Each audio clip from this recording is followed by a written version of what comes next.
What's going on, everybody? Welcome to Buckles Locker with another edition of Locker Room Talk with your host Isaiah.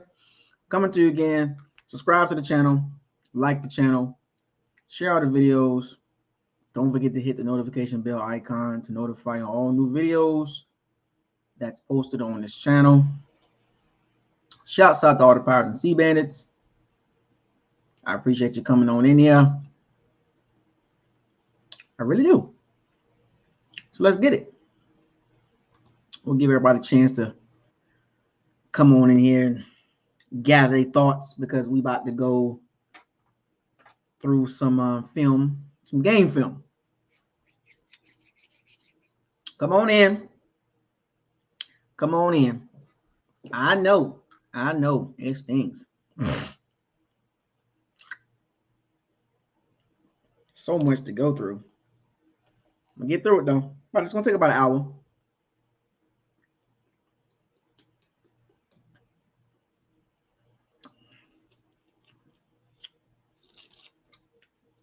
It's gonna take about an hour to get this done. Come on in, folks. Come on in. Wake up. I think we're not done. I think we're not done yet. I think we're not done. Come on, folks. Wake up. I'll give everybody time. Come on in. I need to get a haircut. So far, we got Gerard in the building. Josh. Who else in the building? 400. About to go over this film study, man. About to go over this film study. Come on now. Y'all wake up. Y'all asked for this. Y'all about to see it. Bucks game 101. I see you, baby. You asked for this. I'm going to give it to you.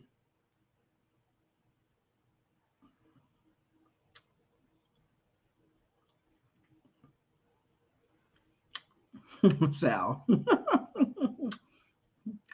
It might be. Grislow. About to do some all 22. All 22. Let's get it. Is that Josh? Might be a rap. Come on, Sal. Don't do it like that. Get that man a chance. He might show you something you ain't seen before.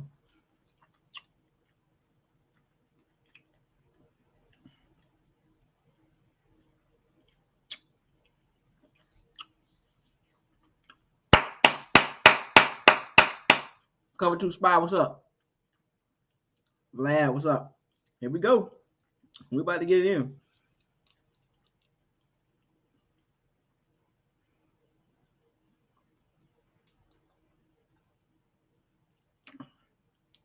Young Deezy.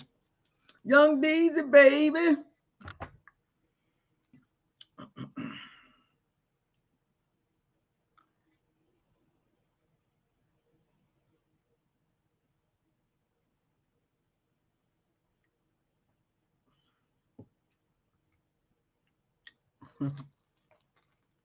I should start a fantasy league. Oh well, I had one before. I did it a long time ago. Long time. Come on in, folks.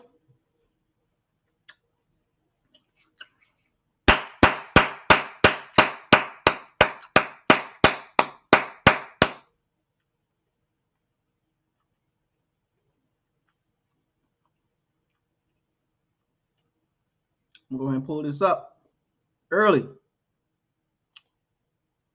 Let's get it cracking.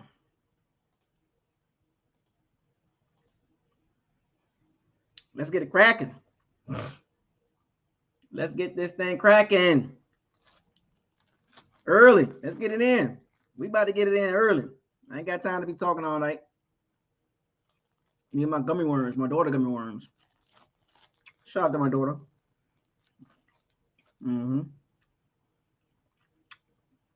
Shout out to my daughter Malia.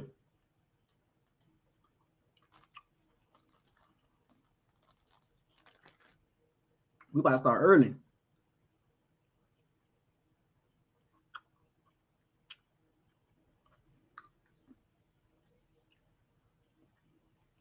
Go, J.R. Dot.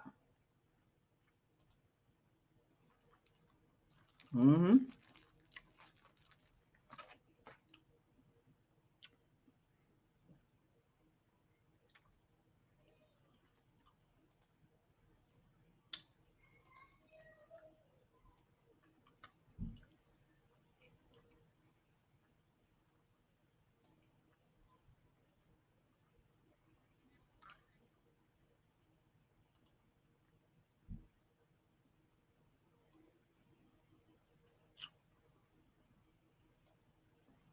All right, here we go. We're gonna start out.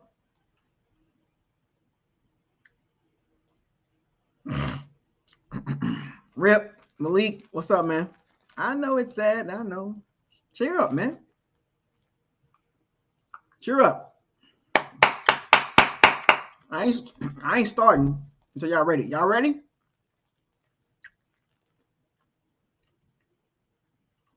Y'all ready?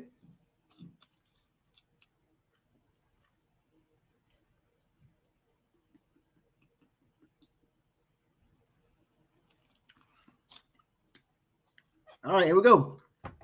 So this is at the 3:13 mark. This is the formation that the Browns scored on the reverse TD. And as you can see, the Bucs are in a 4-3. I guess you. Well, no, I would say no. It's a nickel. I'm sorry. That's Mike Edwards right there. So the Bucs are in a nickel. 5 DBs, 2 linebackers, 4 down linemen. So it's a 4-2-5 basically. And a nickel coverage. Browns got a twins left. Mark Cooper single up here. Anthony Schwartz on the outside.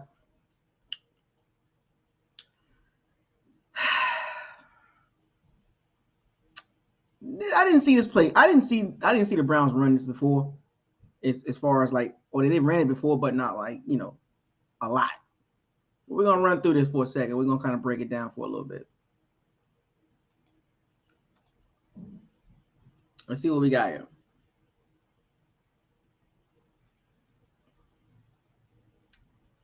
Anthony Schwartz just zooming through this.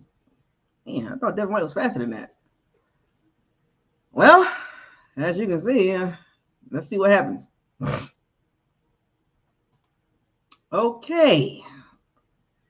Levante, Devin White, Hakeem Hicks, Joe Tryon being too aggressive. That's one thing about Joe Tryon. He gotta know how to have some reading recognition. I think Joe Tryon, he's okay in that area, but he can be better. He's too athletic.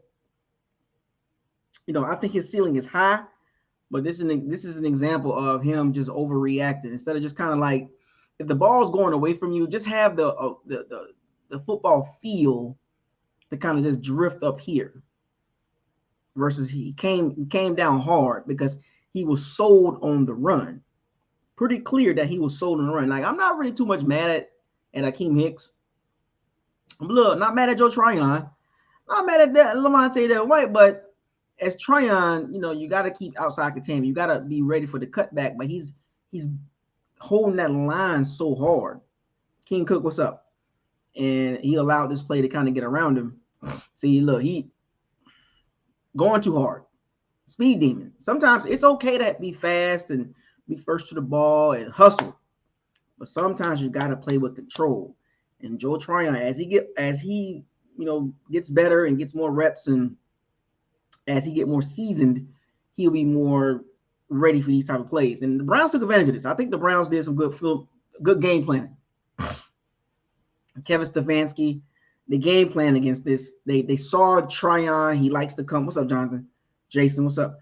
They know Tryon. He's very aggressive. He rushes really hard. He comes up the field a lot. Sometimes he chases really hard. And shout out to the Browns coaching staff that they They got one. You know, got to give credit where it's due. And this is nothing against the Bucs, but just the Browns prepared for this type of formation from the Bucs defense, and they anticipated that Joe Tryon would do this, and he actually did. So, and here, I thought Devin White was going to catch him because Devin White fast. I mean, he 4.39 or something like that, 4.38, 4.37 in the combine, and I think Devin White was gassed already. Like, what's up, Devin? Like, what's the problem? I thought you was gonna catch him. You kind of DB Buck 32. What's up, man? Oh, Grizzlo. I got a couple of them on the list. Trust me, we're gonna get through them. But yeah, that was a touchdown. It's kind of crazy right there. But we're gonna move forward to the next play. There were some good things that the Bucs did. Don't get me wrong. We're gonna move over to another play here.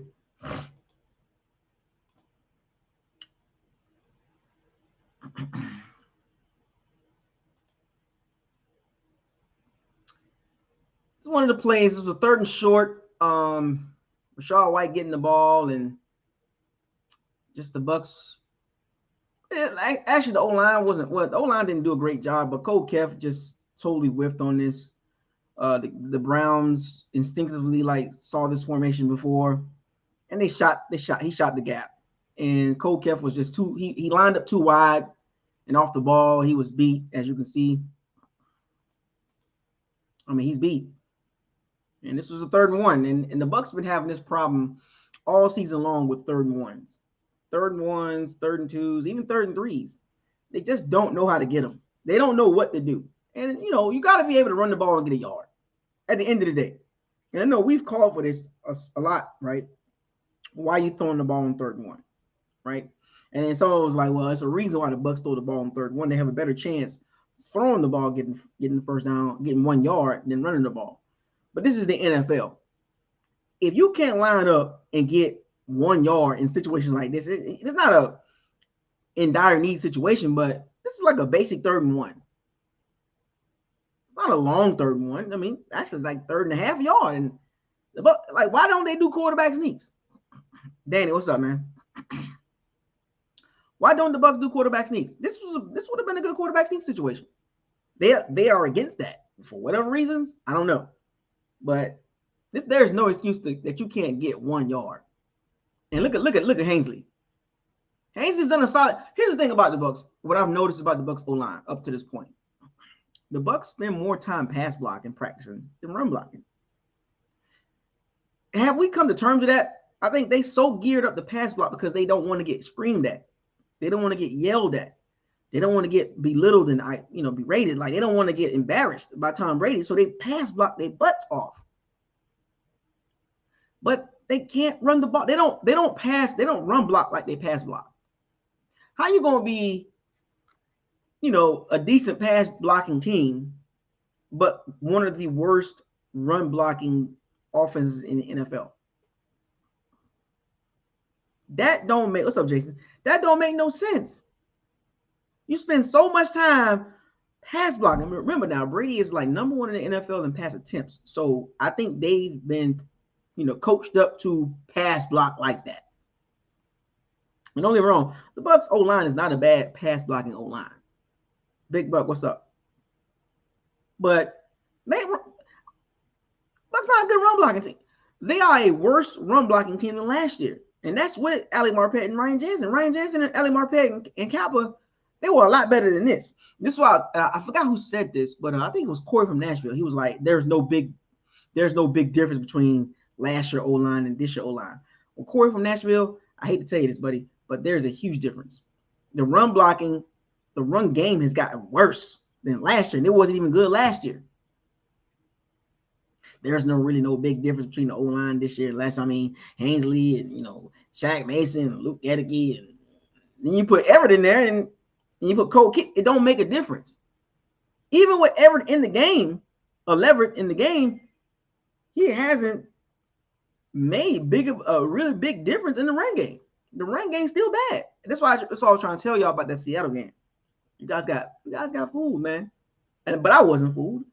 The Bucs got too much tape, too much tendencies to all of a sudden become a really good run blocking team.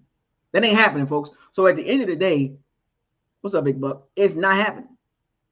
The Bucs are all of a sudden is not going to become a really great run team. Now, will they have some moments? Sure. They will have some good moments. Rashad White had a good moment in the game, nice little 35-yard run, 34-yard run. But the Bucs would not be a good run team this year. Not with this setup, not with the scheme they got running. And the Bucs only run about 10 to 12 plays. Crazy. That's pretty bad. Pretty bad. I mean, look, he's beat. Look, he's off the line. Just no push. Look at Haseley. Haseley is not a good run blocking center. He's actually horrible. And Haseley's a good pass blocking center, but because he's quick. But run blocking wise, he don't have the strength to move people like that. He needs double teams to move people.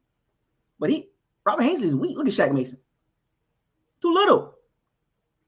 The Bucs need to get a little more beefier inside. The interior O-line of the Bucs, it's not big enough, they're not strong enough, they're not agile enough, they're not athletic enough. As far as to run, they run toss, they run power rights, power lefts, and dives. They can't run the RPO schemes and those zone reads. They can't run those type of run schemes. They can't even be versatile in the run game. They have to be very basic to create yards. But that's bad. No push. Look at Donovan Smith. Look. Oh, more on him later on. Oh, we're going to get to this guy. Oh, trust me. We're going to get to him. Trust me. We're going to speed this up. I want to put this in here for a second. I just thought that was like, dang, man. Wait a minute. Let me go back. And then like I said, there were some good things that happened in the game.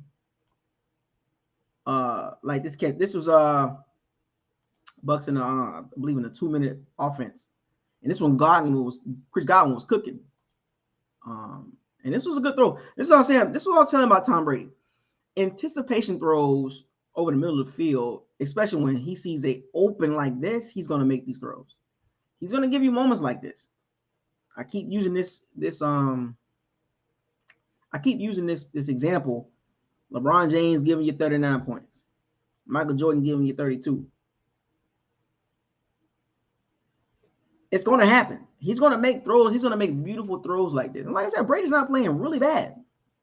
It's the consistency of his throws. Now, these throws like this is a wide open throw. He's made this throw a million times. He has over 100,000 yards passing, right? So he's made this throw. He can make this throw blindfolded. No pressure, good pocket. I told you, the Bucs pass blocking, they go hard in that. And as you can see, the hole in the defense is just cover 2. That ain't going to work. You're not going to play cover 2 against Tom Brady. He's going to eat you up. So basically, Chris Godwin is basically Rob Gronkowski. They use Chris Godwin like Rob Gronkowski. This is a Rob Gronkowski catch. Type catch. And, a Julian Edelman, Amendola type situation, but it's Chris Godwin. And did y'all know the Bucs receiving core is not great at separating? I think they're 23rd or 24th in the NFL as this overall receiving core. Think about this. Mike Evans, Julio Jones, Chris Godwin, Russell Gage, Scotty too hot. You would not think the Bucs receiving core would be that low. Just rated as an overall group. And to be honest with you, the receiving core, a lot of you don't want to talk about this, but the receiving core has not been great this year. They have not been great. There's been a drop-off there too. Don't know why they want to touch it because, everybody's cool with the receivers, but I got to call it how I see it. The receivers ain't been playing well either. They'll give you moments like this, but overall, the receiving core is not as good as we thought they was going to be coming into the season. That's coming into the season on paper. When we signed Julio, everybody in the NFL across the, all the fan base was like, oh, they got Julio Jones. Oh, they what else do they need? And now they got Kyle Rudolph, and good Lord, they stacking the team. But when you start putting them on the field, they ain't that good together as a group. But great throw by Brady, man. And you'll see it from the backside. From the back of the defense point of view.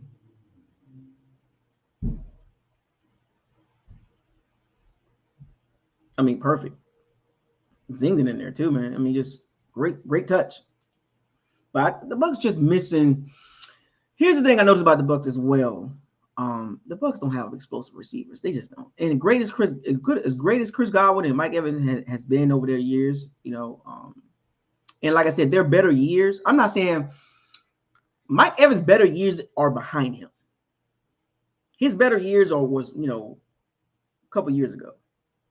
2017, 2016, 2017, 2018, 2019. 2020 there was a drop off. 2021, and now you're seeing there's that receiver cliff. It's not like I'm not saying he hit it, but you can see he's peaked, he's plateaued. Mike Evans is not going to get any better. It is what it is, and he had a hard time separating. Matter of fact, the Bucs receiver core, even Julio Jones. So it's very intriguing and interesting that when you look at the weapons that Brady got on paper, you think that they should just be going up and down the field, but unfortunately, that is not the case. They don't have no explosiveness. And then you say, oh, what about Scotty Miller? He a body catcher. He's inconsistent. He'll give you his moments too, but do you trust Scotty Miller for a whole game? We've seen him play whole games. Nothing. So, and he's a small target. So you got to be perfect with Scotty Miller. You know what I'm saying? You can't be off with Scotty Miller. You got to throw it at him. But yeah, that was a good catch right there. And the Bucs obviously scored, but I'm just fast forwarding to certain moments that I want y'all to see.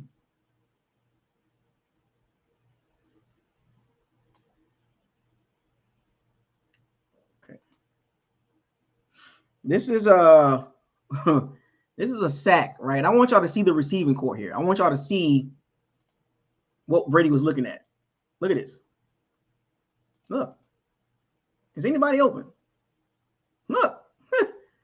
I mean, nobody's open. Look at Evans. Look at Julio.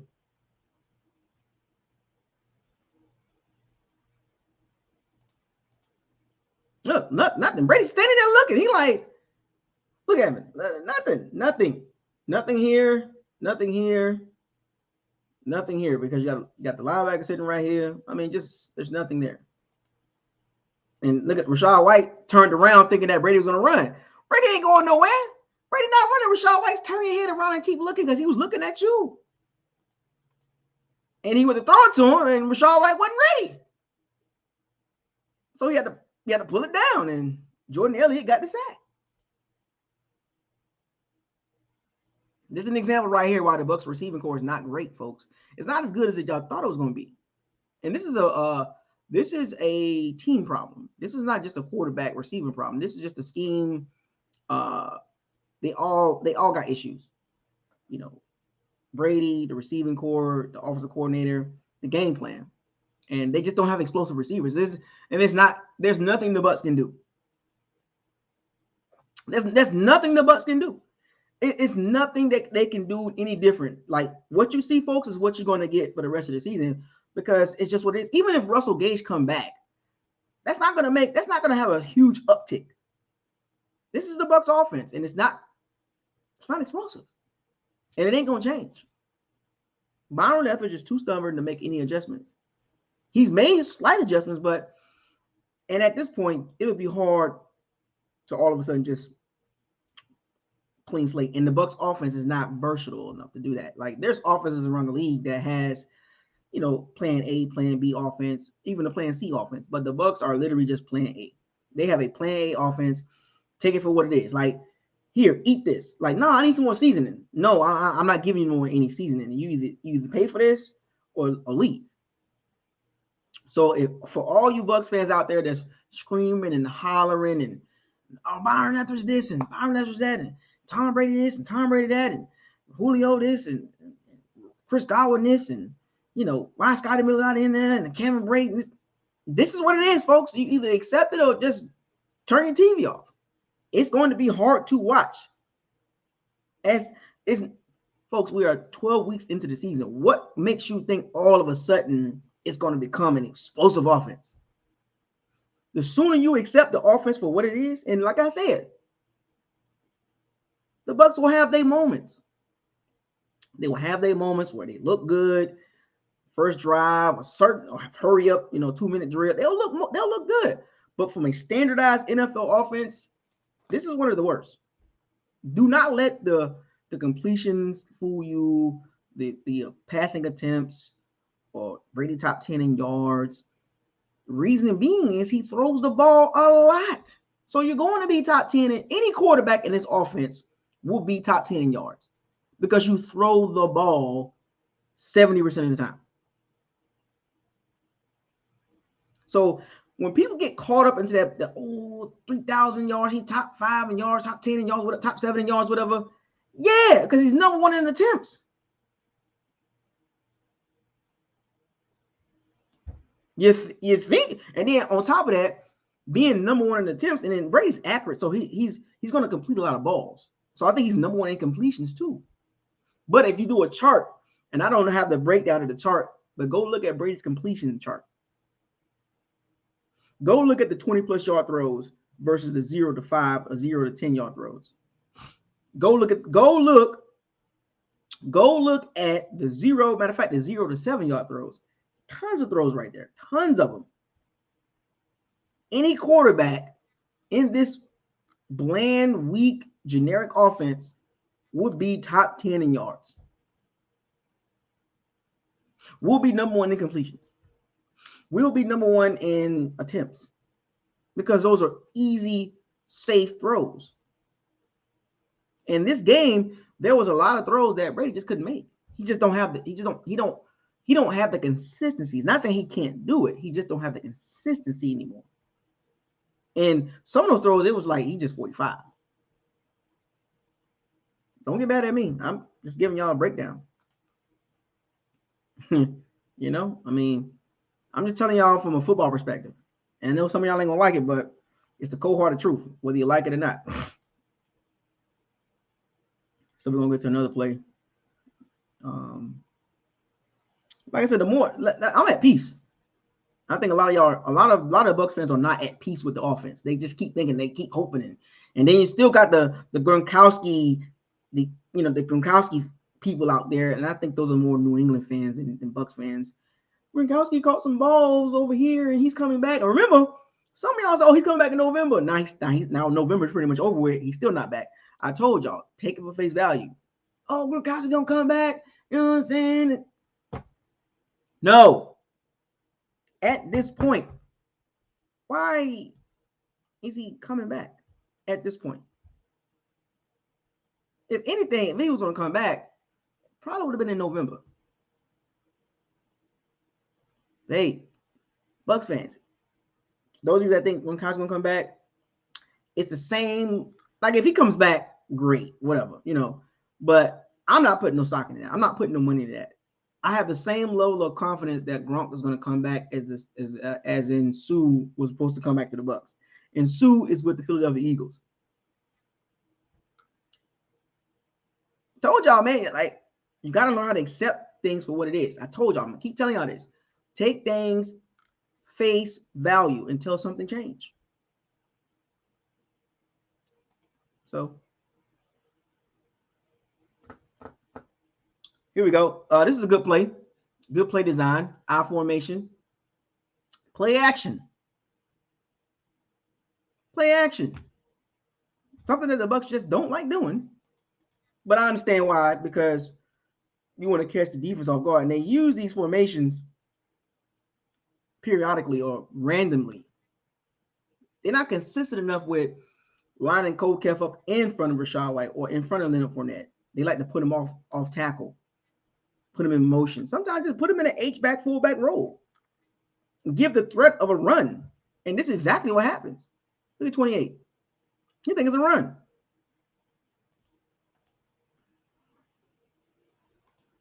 Nope. Good block by Rachaad White. Chopping Jadeveon Clowney, who's been a huge disappointment. And great play, great throw. Like I said, you'll get moments like this. Oh, Milk 35, we got a Browns fan in the building. I see. Shout out to the Brown fan. Dog Pound. Shout out to the Dog Pound. Y'all earned that one. But that's a good throw by Brady. Good catch by Cole Keith. Look at that. I formation. They need to use this formation a lot more. Use it. It's beneficial. Brady with the semi rollout. You know. Use it more. It ain't going to hurt. That's a little wrinkle that Byron threw up in there, you know. We're gonna get to another play here. This is one of the 45-year-old throws. And so I'm trying to explain to y'all, like some of these throws, you'd be like, well, you know, he's 45. He just blatantly missed them. And it's gonna happen, folks. It's gonna happen. And like I said, it's gonna be a lot of inconsistent throws and some good throws. Y'all can see it yourself. Zing. That's just an awful throw. Just missed him. There's no excuse behind that. Even, I mean, come on, man. I mean, we gonna make excuses for this? I mean, look at the pocket. Clean pocket. What's the excuse? What is the excuse? What is the excuse? New England fans, Brady fans, and Tampa fans. Those are three different fans. You got Tampa fans, New England Patriots fans, Tom Brady fans, and that's the same. That is a shame that we have three different types of fan bases on this team, in the fan base group. So what's the excuse, folks? Anybody got an excuse? Because for some strange reason, it's oh no, and the media trying to do it. The media, they already doing it now. There's nothing wrong with Tom Brady. It's the things around him. There was an article by a guy, I forgot his name. I always forget these guys' names because that's how irrelevant these guys are. But they come out with these articles and I read them. So his article was based on what's wrong with Tom Brady, or is it everybody else? So he did a whole article explaining what the Bucs are lacking. Now he made some good points. Don't get me wrong. I'm not going to discredit him. But he also made some things like he's basically making it seem like it's everybody else. And I told y'all this a couple years ago when this happened. When we got Brady, I said, it's Tom Brady and the Tampa Bay Bucs. When things go wrong, it's everybody else's fault. We can't include him because he's already built his legacy. He already built what he needed to build in the NFL. He got his pedigree. He got his stripes. So if anything goes wrong, it can't be Brady. It can't be, because he's a proven winner. He has Super Bowls. He has 6 coming into the Bucs. So he's a proven winner. So it can't be Brady. Nothing can't be wrong with him. He didn't hit no cliff. There's no slight decline. If anything goes wrong, it's the coach's fault and it's everybody's fault. So this article basically broke down what the Bucs are missing. And it's true. Like I said, a lot of that stuff, some of that stuff was true, that what the article was saying, that the Bucs are missing a really great tight end. They're missing a really great slot receiver, a really great pass catching running back on third downs, a Shane Vereen, a James White, a Kevin Falk. You think the Bucs got that right? No, they don't have that. They don't have a Amendola, Julian Edelman. They don't have that. They don't have a Gronkowski. You know what I'm saying? Like, they don't have that Troy Brown, like dependable guys that can separate, guys that you can drop a ball off and they're gonna get a first down.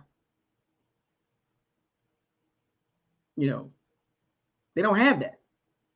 They don't have a Shane Vereen or James White that, you know, if I throw a 3-yard route, he's going to get 10 yards. We don't have, and I told y'all this, a lot of Brady stuff was off a lot of yak. And he was in a versatile system in New England. The Bucs don't have a versatile system. It's been modified. So you have, it's been modified to, like, they mixing the no risky no biscuit with New England, but they shrunk the no risky no biscuit depth throws, like the throws, the passes down the field. As you can see, though, that shrunk. It's literally the same place, but they shrunk the playbook because there's limitations, not just with the quarterback, but the guys around him. This is what made him so great in New England, because it wasn't just Brady, it was Josh McDaniels and Bill Belichick.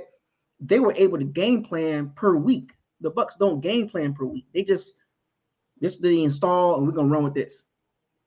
So when you look at plays like this, And this happened multiple times during the year. So we can't always keep blaming everybody else. Here's a prime example of this is Tom. Inconsistent. That's like this has multiple factors, right? It's not just his accuracy is still good, but it's not it's not like elite, but it's still good enough. It's still like top level, right? But then you're gonna have throws like this. The vision, like the vision down the field, like it's not as the same as 2012 or 7. You know what I'm saying? It's a little different. Like he just misjudged it. But even at 45, like you think any quarterback besides Aaron Rodgers can make that throw at 45 or 40 years old? No. And this was wide. This was wide open. Why just drop it over the linebacker? Just put it right in the hole. You just missed him. Molly Cowboys fan. Oh, Lord have mercy. We got a Cowboy fan. Yep, 35 Brown fan. We got Saints fans in here. We got New England fan in here. We got ATL Street Life in here. Austin. Got San Francisco fan. Oh, my goodness. We got everybody here today. But, yeah, he just missed him. It is what it is. I mean, wasn't even close. Not even close. I mean, that was a huge throw, too. Just missed him. Here's everybody's favorite moment. Yeah, we're going to get to this one. Let's get to this one. This is what the media, remember the media had chastised Todd Bowles about this, and his explanation was horrible. And this was 4th and 2. 4th and 2.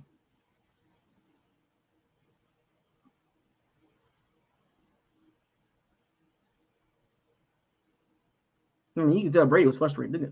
You're like, man, what the hell, man? Like, he was mad. Todd Bowles made that call. His explanation was horrible. Delay a game? I'm sorry. Delay a game. Look. He pissed. Let's go back and look. Man, look at him. Brady wanted to go for it. That's too big of a moment not to go for it.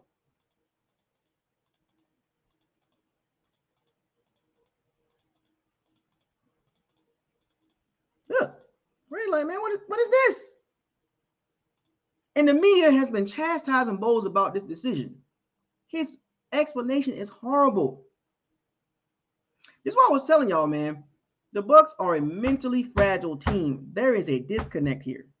All that continuity. This is the 4th quarter. 4th quarter. 4th and 2. You make this first down, you take the Browns out of the game. You take at least 2 or 3 minutes off the clock, and you probably go down there and kick a field goal and end the game. And the Bucs this is a microcosm of the Bucs as a team. Disconnected, oriented, mentally fragile, mentally weak, have no confidence in their game plan. You are playing to lose. And this is what I'm trying to tell y'all. Here's the thing about NFL. And there's some real cases about being conservative will get you wins, right? And like I said, being conservative sometimes will get you wins. But when it comes to like in very, very important moments or very, very, very the moments that they can define your season, that is not the time to be conservative. Because if he goes for it and don't get it, I wouldn't be talking about that. He didn't get it. But leading up to this point and what has been transpiring throughout the season, you kind of wanted to see them go for that.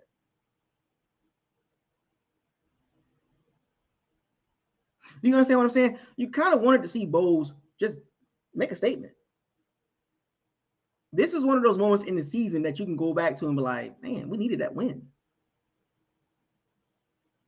We needed to go 6-5. We needed to get to 6-5. And this is the moment where you tell your team, I believe in you. I know you can do it.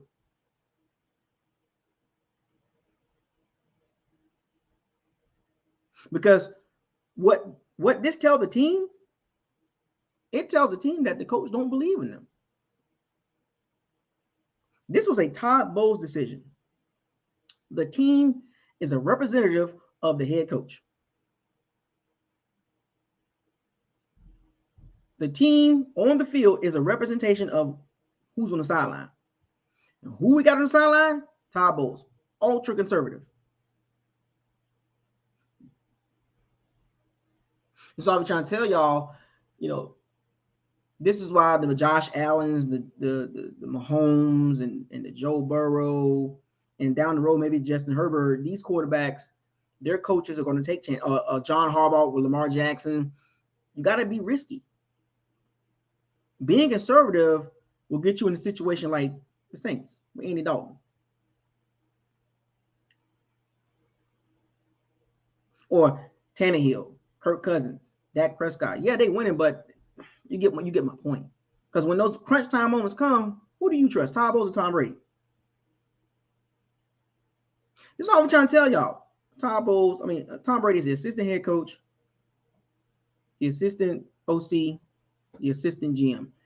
If Tom Brady should have overwritten that moment. He should have been like, no, we're going for it. He should have, right there, Tom Brady should have been like, no, we're going to make this first down. The team would have got behind him. The team go as far as Todd Bowles and Tom Brady takes them. Body language. Look at Tom Brady body language. He going to the sideline like, damn, man, just give me a chance to win the game. Not even Todd Bowles will get in one of the greatest players in NFL history. You are in the way.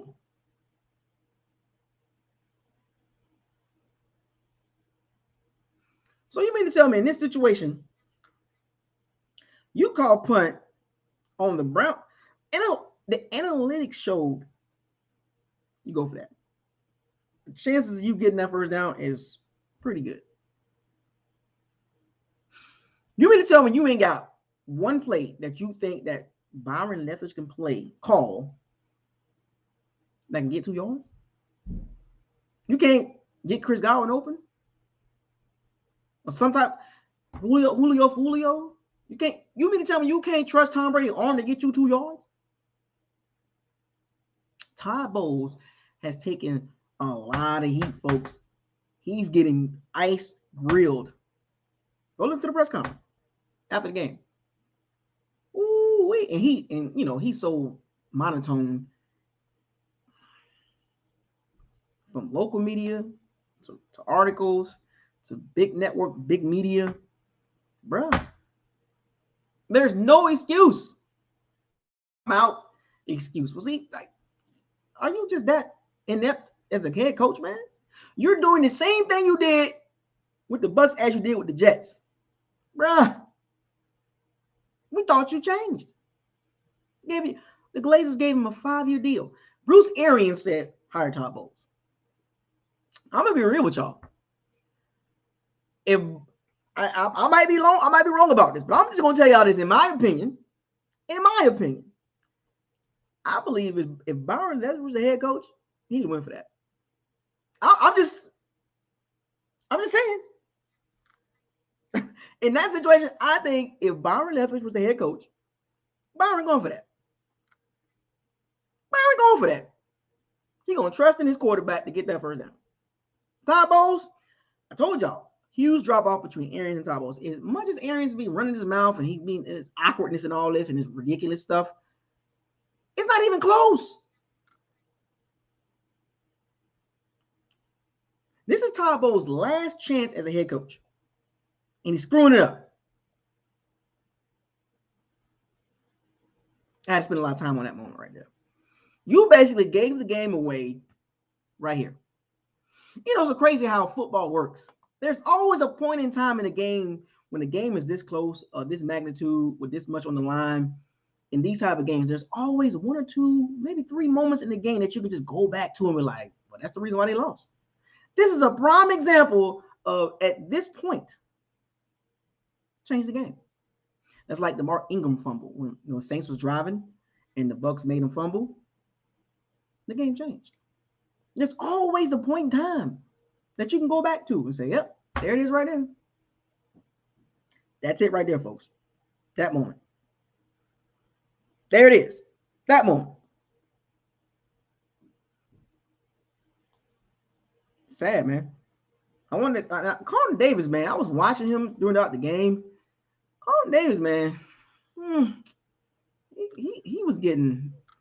This is a third down. The third down play that the Browns got the ball back and they was driving, and this was a Amari Cooper drop.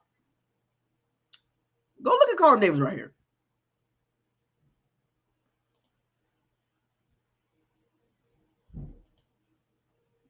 Look at Carlton Davis. Now, 3 years, $45 million. Look, Carlton Davis is not a bad cornerback. He's not a bad cornerback at all. Trust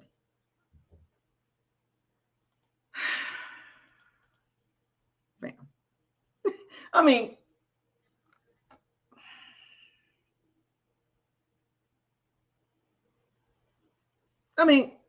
I'm a receiver. When I see guys like this, I'm eating. And I play cornerback too. Carlton Davis has moments like this way too many times. And his big thing this season was they're gonna recognize me as a top cornerback. Does anybody think Carlton Davis is a top 15 cornerback? How many interceptions Carlton Davis got? Does anybody think Carlton Davis is a top 10, top 15 cornerback? Will he get mentioned with the big dogs?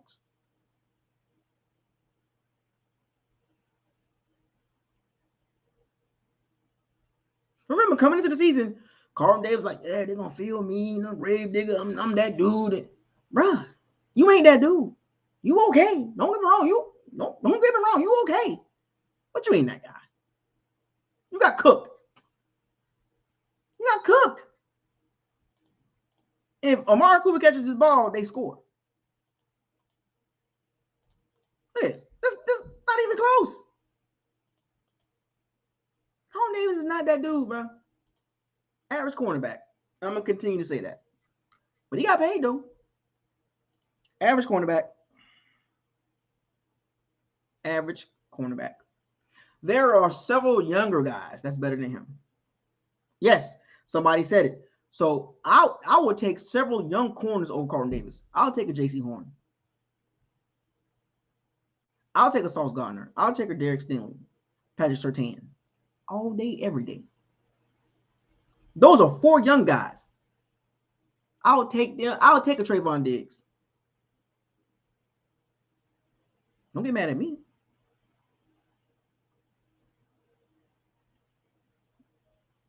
I'll take those young guys.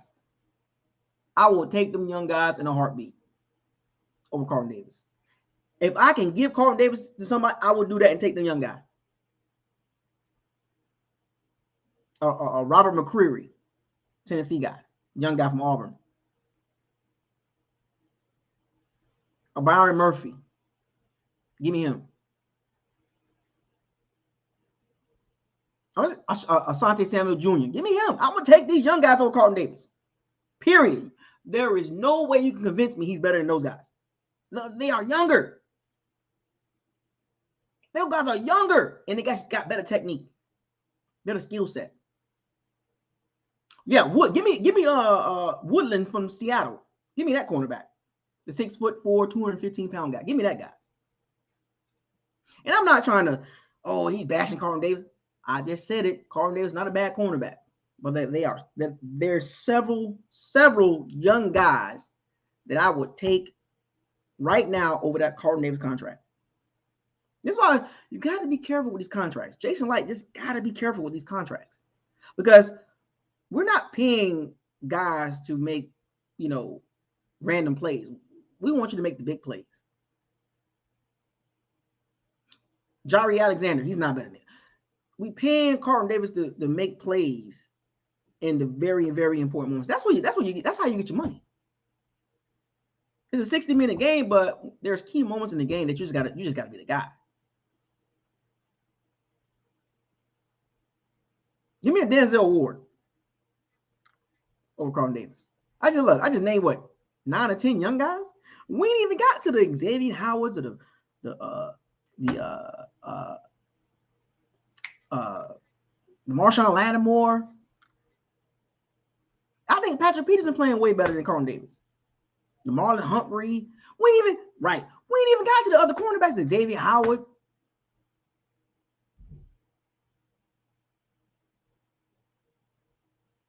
Bruh, I'm just saying, man.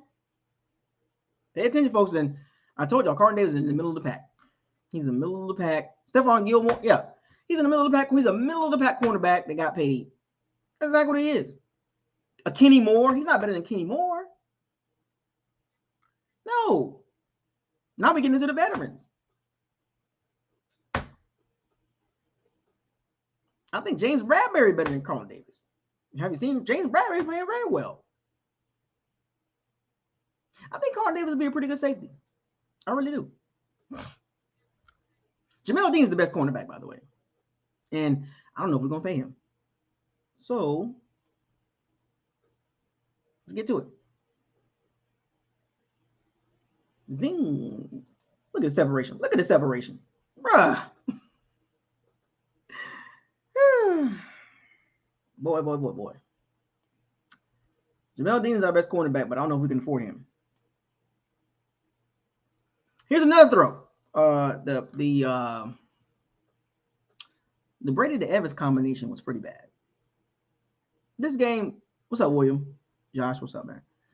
The Brady to Evans combination all game long was horrible. And Evans didn't look like he was himself. I mean, what was this? A rookie D'd up Mike Evans. Ugh. Let me go back. I want y'all to see this. What's going on here?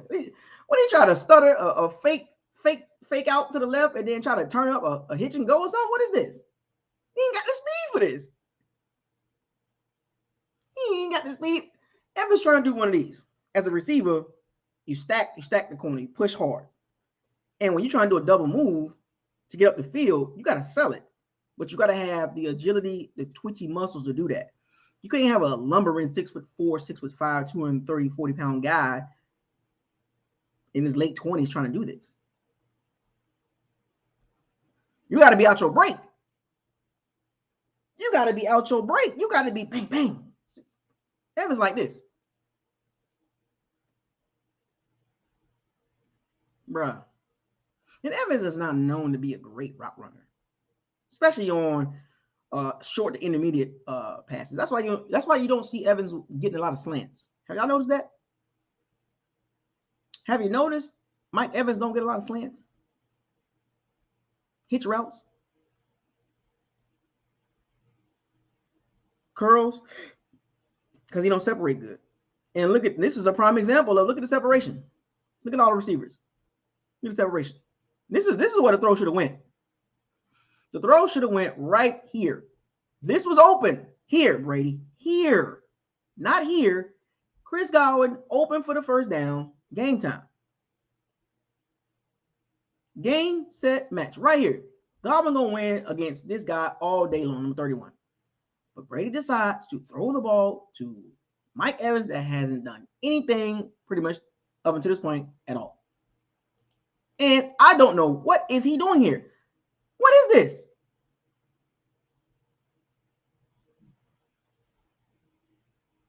What is this? So both of these routes were the same routes. Both of these routes were double moves. And none of them been on this. Look at, bro. Look, I'm gonna go back and show y'all. Both routes were out and ups. And the Browns cornerback didn't fool him. Look at this. I want y'all to see this. And the Bucs run this formation quite a bit. This is the illusion right here. And what they usually do with this setup right here, when Rachaad White's in motion or Fournette and they run behind these tight ends, what happens is one of the receivers up here, up top, will come into a break-in route, an in route, a 5-yard in route, and come down the field here, and these three will go up to block. But this particular formation, they sent the receivers up the field instead because the Browns was kind of like sitting on this route to come here. But look, this is why he's here. See, I'm trying to tell you, I watched the Bucs offense. I'm telling you, this is why this safety came down, because he's expecting a receiver to come down this way and these three to go up the field. Look, both of these routes are out and ups. Look.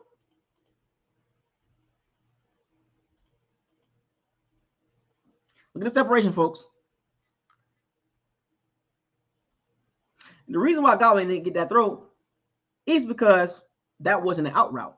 Both of those routes were out and ups. So it was a reason why Godwin wasn't the target. The easiest throw is to Mike Evans. But I want y'all to understand this. On that Godwin out route, he's not expecting the ball right there. Because remember, both of those routes were out and ups. Up the field. Both of those routes were out and up. So when Godwin was on the out route, that's not the play design. So let me retract what I said earlier. If he throws the ball to Godwin, he's not expecting the ball. As a receiver, when you told to run a route, that's the route you run. Unless the play breaks down. So when Godwin broke on the out route, that's not an option route. That was just him selling the route. Understand what I'm saying? That was just Godwin selling the route. The out route. He wasn't looking back. Let me show y'all. I'm trying to help y'all out here. I'm gonna help y'all out. I want y'all to see. I want y'all to look at Godwin. Look at Godwin right here. See? He's not even looking back. He's not even looking back. So Godwin, if he throws the ball to Godwin, that's incomplete because Godwin ain't looking. Godwin's here. He's looking this way. It's an out and up route. So I'm gonna retract what I said earlier. This was the throw. No, it was not, because Godwin is running that out and up. Film breakdown tell y'all this. Look, he's faking. Yeah, he's looking back, but it's a fake. He's not looking back to get the ball. That's just a look back to go up the field. Now look at the route. Look at the finish of the route. Boom. But as you can see, this is what I was telling you about the Bucs receivers. As good as they are, lack separation skills. Look, what's separation? Look, 3 guys on break. The Bucs don't have explosive receivers and tight ends. They just don't.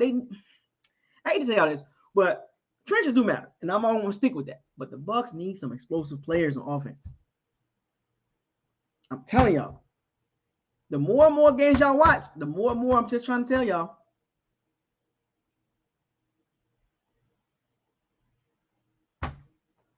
The Bucs just don't have it, man. Look at Mike Evans. He can't even separate from a rookie.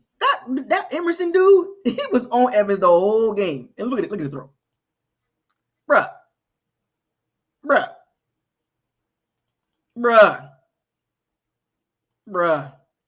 Look at Evans. He like, man, what is this?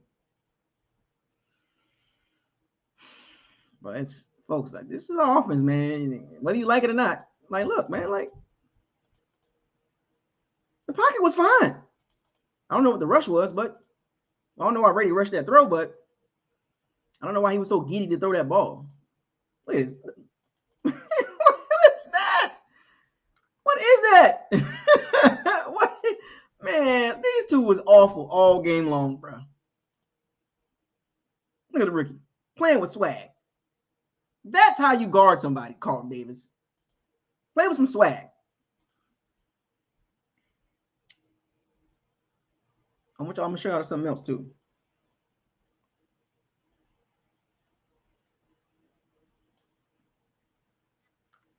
Carlton Davis, Amari Cooper. Look up top. Bruh. Carlton Davis, man. I'm just saying. Bruh. Cooper could have had 10, 15 catches, man. Look at this. Look at separation. He's done. Carlton Davis again. Look. Look at the separation. Look at the separation. Carl Davis just don't have the quick twitchy muscles, man. He just don't have the twitchy muscles for these type of dudes, man. You don't have the twitchy muscles.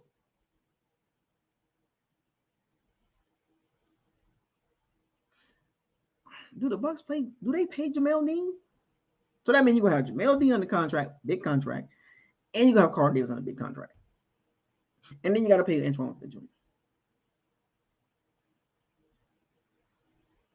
And you're going to have to pay probably, Devin White. And you got to extend Levante David. Like, the Bucs are in cap question marks. Cap.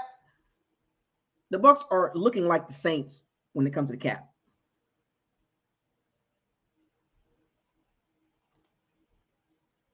And oh, by the way, look at the pass rush. Let's watch the pass rush now.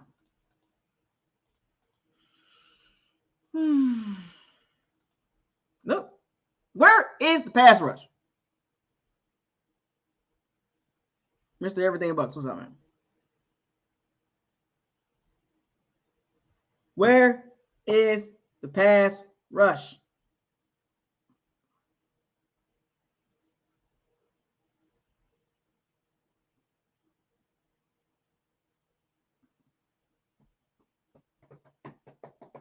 Can somebody tell me? Trenches matter. Look at Devin White. La La Land. If this is where you don't want Devin White at. Yeah, I know he's guarding, I think it's Nick Chubb, but you kind of want Devin White going at the quarterback.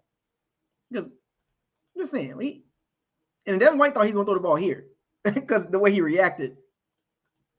But if you'd have ran this way versus this way, he would have affected that throw probably. But hey, no pass rush though. Matter of fact, who was rushing the pass, by the way?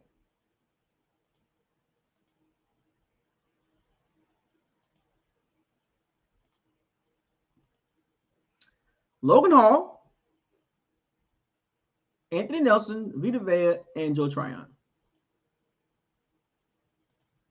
Let's see what we got here. The young guy making a push, and nope, nothing.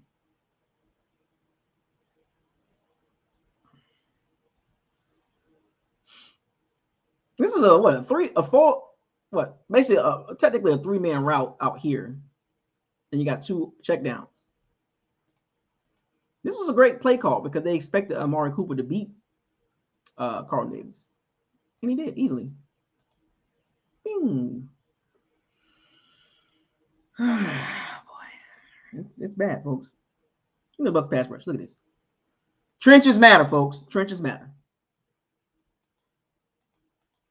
The Browns' O-line was too good for the Bucs' weak stunts. Look at this. Look at this. Look. I'm telling you right now, I've been beating this like a drum. If the Bucs don't draft 1 or 2 more D linemen next draft, I am going to explode.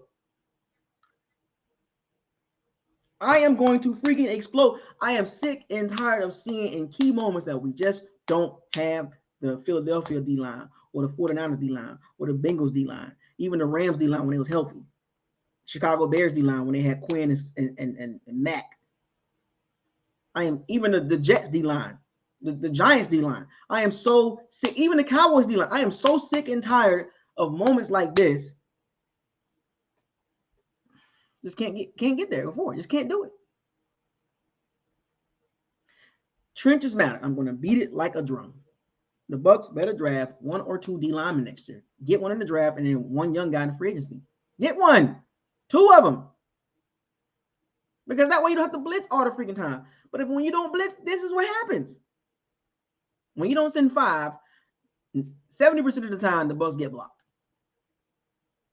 The Bucs can't win 1-on-1 straight up. They got to do all these stunts and twists, but sometimes you just got to beat your guy. Bucs don't have explosive pass rushers. And Joe Tryon and Logan Hall are 2 young guys. They're going to do well. But they just need more. They need more.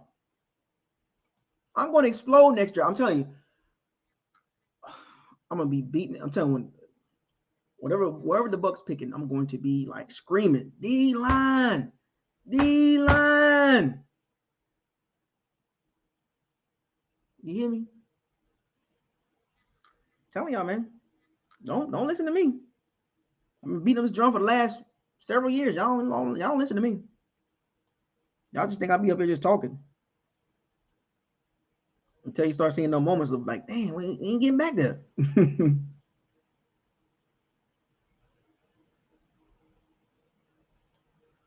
So, Nacho. I got to show y'all some good stuff, too. Look at Nacho. Go ahead, Nacho. Let's go. Go ahead, Nacho. Hey. Draymond Green voice. Hey. Nacho. You gave him all over here, too. That's a stunt. Hey. See, he didn't pass off well. Get hit by Avery. Let's go. Nacho. Let's go. Nacho playing pretty well this game. But it's a 17-game season. You just can't pick one game and all of a sudden play good. I need you to play like that every game. Because sometimes Nacho will be just like, is he out there? Go ahead, Nacho. Hey! Draymond Green. Hey! Where the foul at, bro? Brady and Evans again. We're going to go through this, folks. It's painful. Brady and Evans again. I mean, what's the problem here? Can anybody explain to me what's going on with Brady and Evans? Let's look at the pocket first. Number 76, Donovan Smith. Number 76, D. Smith.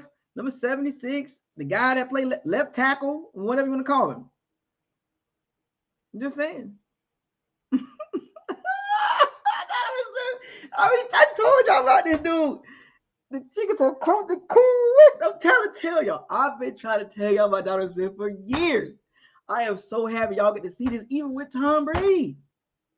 Because I said it when he was here, when Winston was here, and y'all looked at me like I was crazy. Oh, no, it's Winston. Have you seen Donovan Smith? Try to tell y'all, man. Now, you mean to tell me it took Tom Brady for y'all to realize Donovan Smith is just an average left tackle? He does well against below average pass rushers, but against elite guys, where you make your money at, he always get dogged. I told y'all this when Winston was a quarterback. You didn't want to listen to me. Oh, it's Winston. Jameis. Now Tom Brady going through the same stuff. Tom Brady going through the same exact stuff against elite pass rushers. Tom Brady like, oh, come on, bro. Can't even set his feet to make a good throw because nope, the left tackle, number 76, Donovan Smith, just can't block.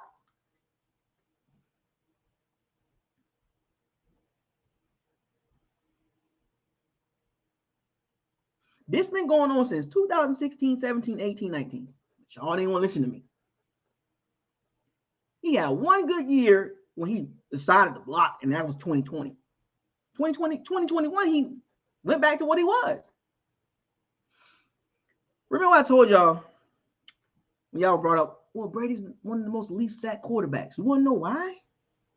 This is why I do this right. That's why he's the most least sacked quarterback because he's the least sacked quarterback because he throws the ball like 2.23 seconds. That ain't because of the O-line. O-line. Yeah, you know what I'm saying? The O-line. PFF. It's HUD. One read. That's why he don't get sacked. He's not getting sacked because of the O-line. Especially against the good D linemen or good pass rushers. Good elite pass rushers. Told y'all. Y'all didn't want to listen to me when it comes to Donovan Smith. Trying to tell y'all, man. Oh, Isaiah. Oh, Buckles. Oh, he loves some James Winston. It had nothing to do with the quarterback. I was trying to tell y'all about DeMar Dotson and Donovan Smith. I've been trying to tell y'all this for several years. And the Bucs gave this man, how much they gave Donovan Smith? $17, $18 million. But he has no guaranteed money next year. The Bucs need to make a long, hard decision about this guy. and think about putting Tristan Wirfs to the left side. You think this happened with Tristan Wirfs? No. Donovan Smith gets quarterbacks hurt. You don't believe me? Go back before Arians got here. Go back. Matter of fact, go back to 19. Go back to Dort Cutter. Go look at Donovan Smith tape. I can take y'all back. Y'all be like, damn. Because some of y'all don't watch film. You're so caught up in, you know what I'm saying? That's one of the reasons why there's something wrong with Mike Evans and Tom Brady, because old Donnie over there.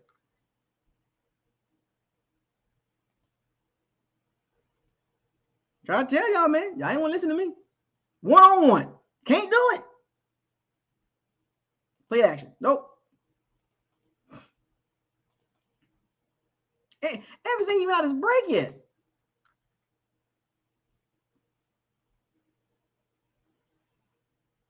Donovan Smith. Look at this. I mean, don't get me wrong. I mean, could have Brady still made a better throw? Sure. But I'm just saying, he had to hurry it up. But Jameis. What about Brady? How about that? He was holding, right? Holding.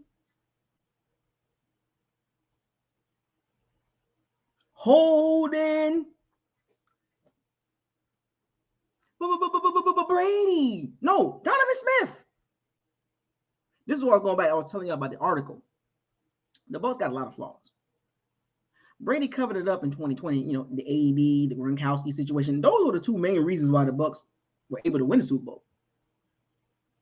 As far as passing wise, because when you had those two guys out there, Evans and Godwin really wasn't doing anything. It was Godwin and it was Gronkowski and AB when they were on the field together at the same time. It was hard to defend the Bucs because you got to guard the middle of the field because Gronkowski can eat you up, and then Antonio Brown, you might not like him, but he was a difference maker. He made the offense look better. We don't have that. It is. I mean, ref, you gonna call this ref? Ref. Holding. And you got a hold here. So you basically got two holds. But this is why you get paid the big bucks. You got to block these guys.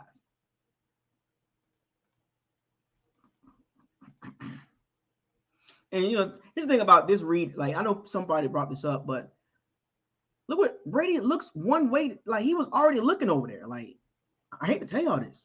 He was looking one way. He predetermined that throw. As soon as he hit that back foot, and Rachaad White was in the way. This is a rookie mistake right here. Brady couldn't really get the full, he couldn't really get a good rhythm in that drop either, because Rachaad White was like right in the way on the play action. Rachaad White is supposed to be over here on the play action. He kind of got in the way. See, look.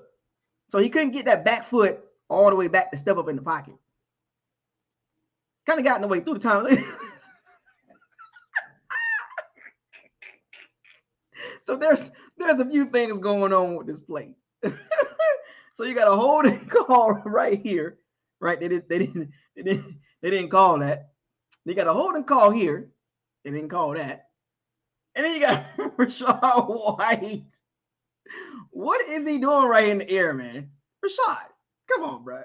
I rock with you, man, but give me Breece Hall. But anyway, or Damian Pierce. But or Jonathan Taylor. She got Jonathan Taylor. But anyway,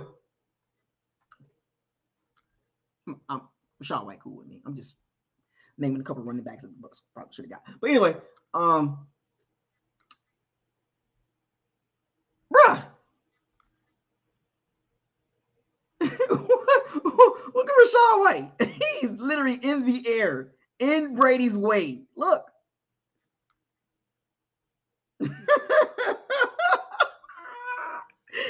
this in the air. 2 feet in the air like this. Directly in Brady's way. Brady trying to look over. He jumping all in the way. I'm going Jonathan Taylor. I'm sorry.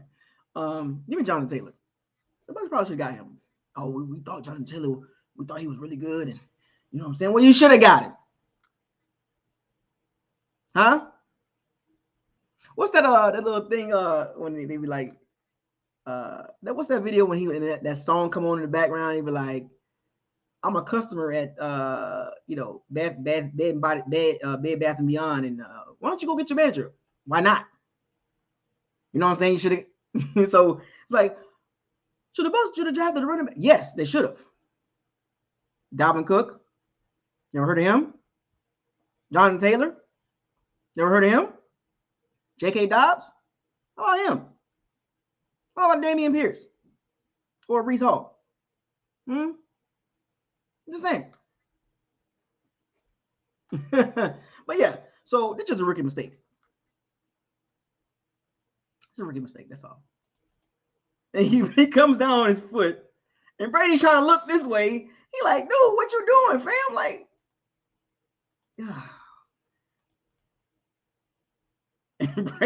Brady ain't even, he off his platform.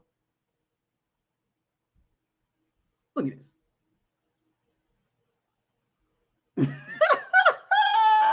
Brady like, I ain't taking this hit. Look at Brady. That's the 45-year-old right there. Sometimes, at this stage of his Brady career, Brady ain't trying to stand up like that. He ain't trying to get hit, man. Like, he's 45 years old, fam. Like, nah, fam. He trying to brace himself for a fall. He's more concerned about getting hit than making the throw. Because sometimes you got to stand in there and take a hit. Brady ain't doing that. There's several plays that Brady like, nah, I'm not taking a hit for the team. I mean, don't get Allen, Mahomes, Herbert. They probably hurt, or Joe Burrow. They standing in the pocket. They taking the hit. You gotta take the hit, make the throw. Make it. You know what I'm saying? Make that throw. I mean, I know there's a multiple thing. Just make the throw, man. You guys gotta stay in the pocket. You gotta take the hit. Brady like, hey, ain't taking no hit for y'all. Oh boy. What we got here? Number 76. Yep. Back-to-back plays. That was on my list here. I got multiple plays here, folks. Number 76, left tackle Donovan Smith again. He's beat.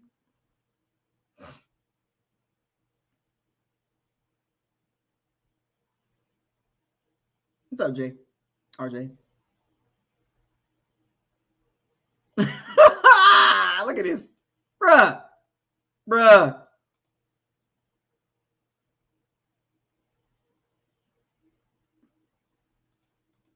Oh, jeez Louise. Oh, Donnie. Oh, back to number 76, huh? He's beat. Remember, I tried to tell y'all about this guy right here, but nobody wanted to believe me. If I would have had all 22 back in 16 and 17 and 18, y'all would have saw it then. I'm so glad I got this. I stand on what I say. That dude, number 76, left tackle, Donovan Smith, do not pay that dude. Do not pay this dude $20 million. Do not do it. Unless you got a running quarterback.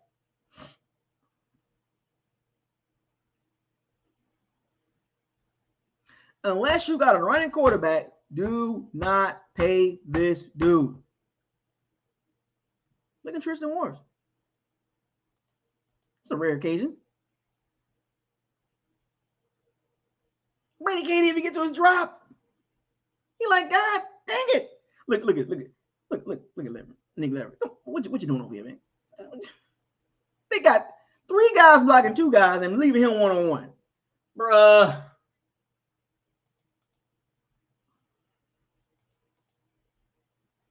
$1 is $1, folks. The zebra don't change the stripes. Y'all thought Donovan Smith was really like that? Because of the Super Bowl? Remember I told y'all about the Bucs offense? They have several problems. He's one of them. After further review, he's one of them. Against elite pass rushers. Now he got to go with Bosa and Trey Hendricks, Cam Jordan, Brian Burns.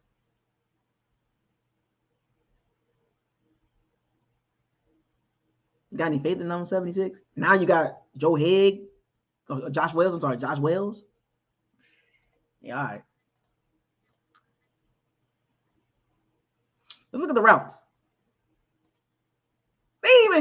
The receivers ain't even got to the top of their routes, and Garrett is already back there.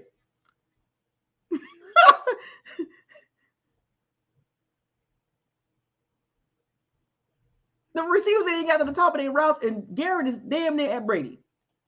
Bruh, look at this. The receivers ain't even turned around yet. I'm gonna tell you right now. Let me be the first to say this. I want y'all to quote me on this and hold me to this. In the offseason, if Jason Light gives Donovan Smith a 3-year, 4-year, $80 million contract, I am literally going to fly to Tampa and stand in front of Raymond James and be like, what the WTF? There is no way you can pay Donovan Smith an extension for $20 million a year. If he takes 12, 13, I'm cool with that. Now, look, that's just hypothetically, but I'm just a fan. But there's no way you can get this dude $20 million. Unless you got a running quarterback. The receivers ain't got to the top of their route. They ain't even turned around yet. And in the minute they turn around, well, Kevin Brady, check down though, and that's where Brady was gonna probably throw the ball here, because Evans was covered. Look at this.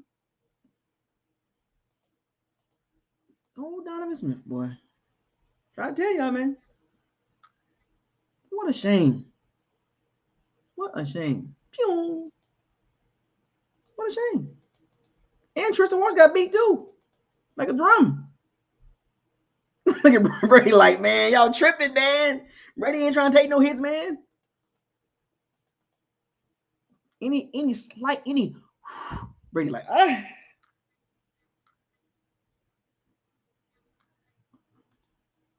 Oh God. Jesus Christ. Oh, Donovan Smith, boy. Back to what he is, huh?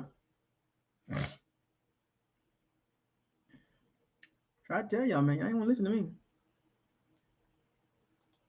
Really big play in the fourth quarter right here. Nick Chubb had a big run.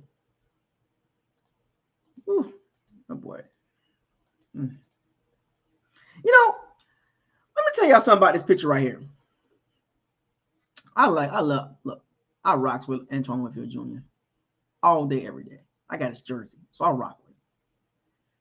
But I'm telling you right now, his career gonna be so short if he don't stop tackling like this. He gotta stop lunging with his head first. He just keep doing it. Trying to take people's knees and ankles out. You gotta stop tackling like that. You're gonna get another concussion. Look at this. Y'all see this right here? Y'all see it? He's asking to get another head injury. I mean, come on, Antoine Winfield Jr. Every time I turn around and see him tackle somebody, it's always like this. That dude's career is going to be cut short because this is how he tackles. Bob Sanders all day. Bob Sanders all day. The dude just came off concussion. He came out the game earlier because they had to check him because he tackles like this. He had always like this. Why somebody can't coach him to be a little bit better than this? That's coaching right there. Got to coach him out of that. She keep lunging himself out there, man. I'm telling you, he's going to suffer another head injury. I promise you.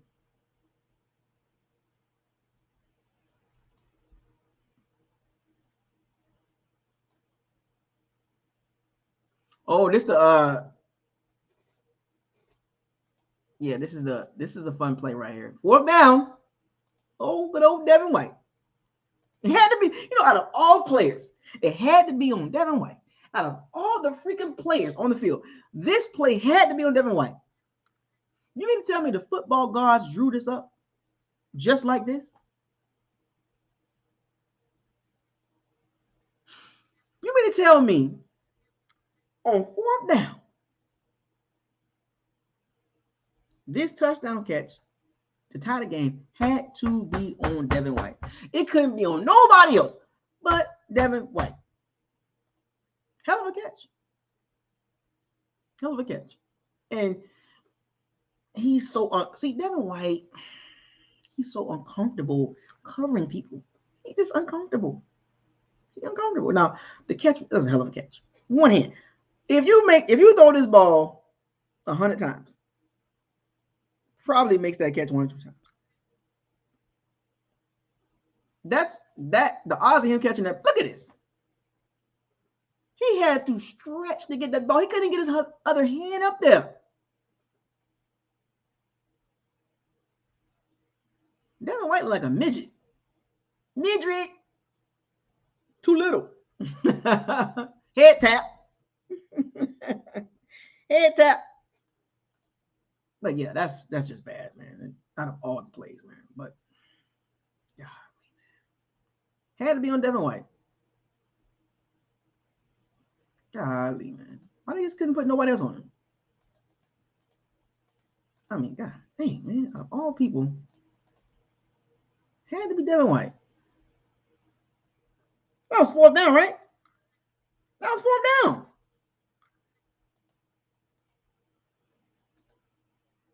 Yeah, that was outside the 10-yard line. That was 4th down. That was 4th down, man. Oh, yeah. Urlacher put the numbers up. Oh, yeah. Devin White, Urlacher numbers. No. Told y'all, man. Not even close.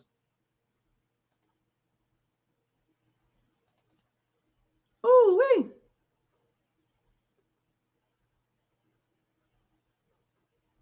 Oh, man. Jesus. Head tap. Head tap.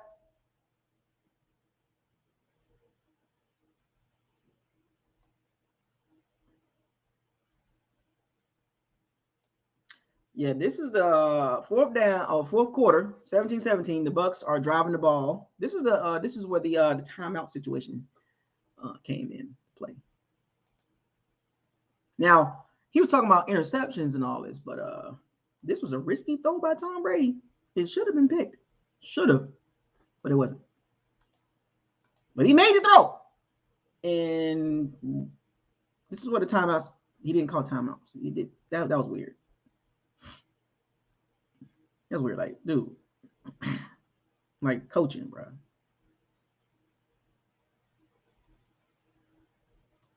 I mean, that was a risky, dude.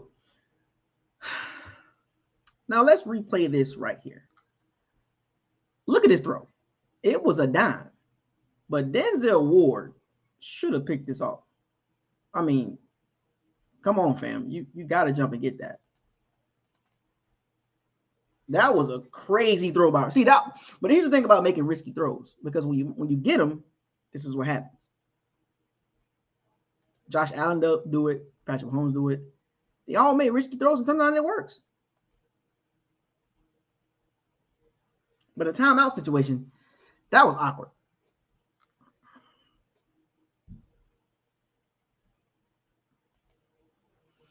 Why the Bucs didn't call timeout? I don't understand that. I'm just trying to figure that part out. And he throws it to. Remember that formation I told y'all about earlier with the 3 receivers on the right and somebody on the left come across the a 5-yard end, and the 3 receivers run up to block? What do you know? Boom.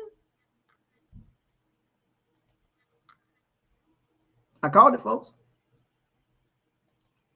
Remember this formation right here, folks? Remember this formation? The 3 receivers, they run up, and the receiver from up here just come down like the Brashard Perriman, the Julio Jones type. The Bucs offense is so simplistic. They keep running the same stuff. They run the same stuff all day. This is the play with Julio Jones and the Brashard Perriman against the Bills last year. These 3 run up. A guy from up here comes down and catches the ball and keeps running. But look at the Browns.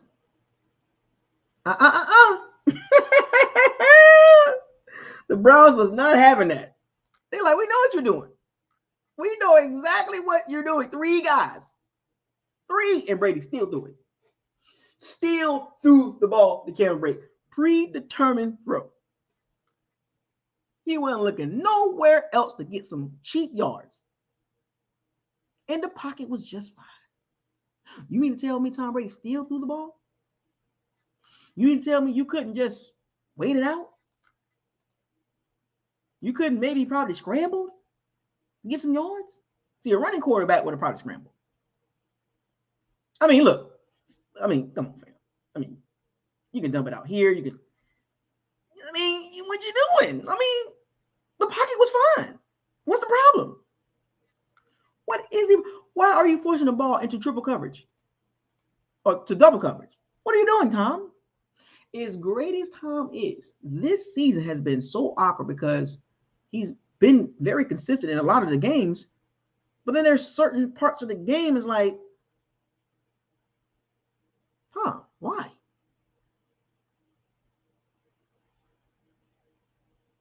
Didn't the Bucs have timeouts? But this goes back to the Todd Bowles situation.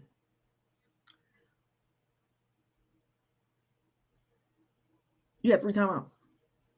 Bowles was like, well, if we didn't get any yards on first down, we was gonna go ahead and play for overtime. What? And then Brady makes a huge throw to Julio Jones. Call timeout. Regroup. Get some plays together. You run up the field. Oh, rushes. And then this the play call? Who called this play? Who called it? And almost got intercepted. It was almost intercepted. What did I tell you about the Bucs separation? Oh, the Bucs. The Bucs got one of the weakest receiving cores in the NFL when it comes to acceleration, separation. They have weak receivers. Look, Mike Evans is good. Chris Allen's good. Cameron Brady's okay. But the boys can't separate consistently, especially when you know the routes. That almost got intercepted. Can't make that throw. Can't do it. Look, they talking right now. We're like, I know it's coming. I know. Look at this. See what you're doing. Why did you throw the ball? There was nobody rushing you.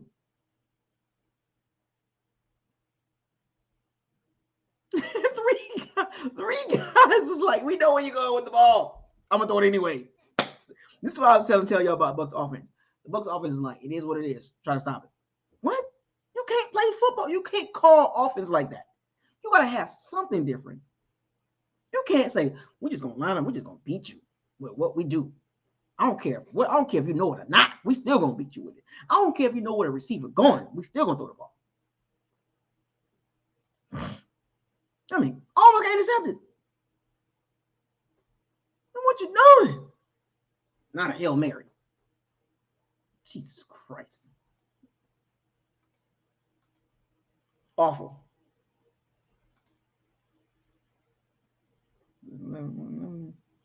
So we're gonna go to 114.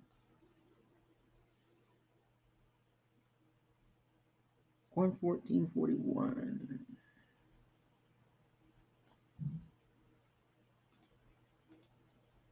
Oh yeah. Perfect. Here's another 140. Your guy's favorite your favorite player strikes again. And what do y'all see? Tell me what y'all see. Do y'all know what play this is? Tell me what y'all see. Do y'all remember this play?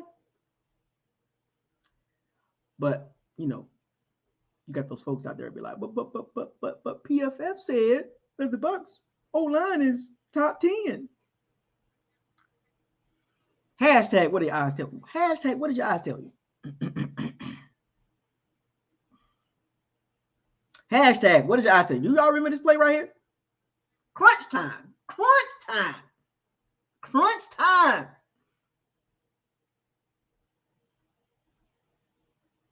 Clean pocket, right? It's Brady's fault. But Brady.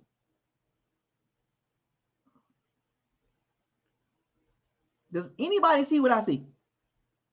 Does anybody remember the play? And what happened? Shall we proceed?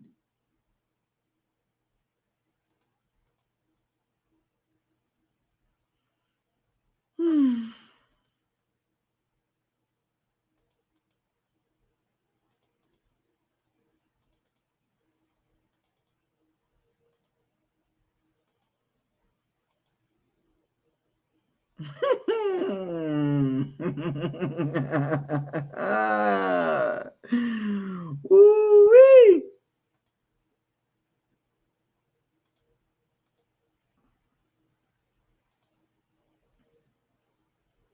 Once again, no separation.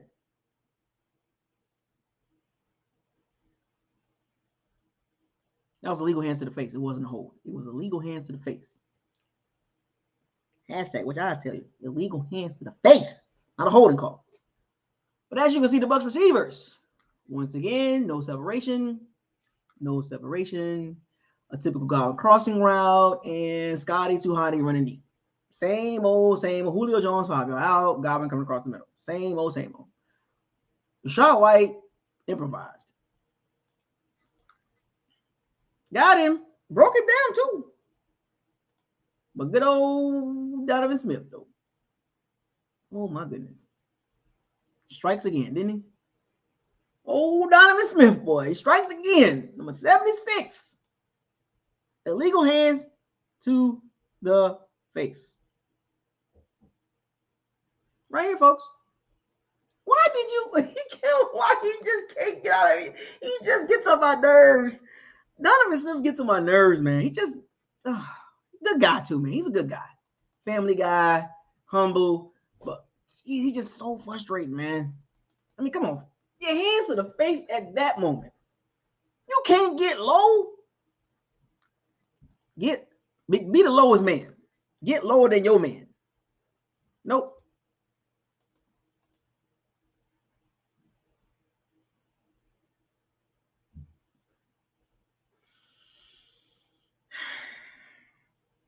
And here's another play.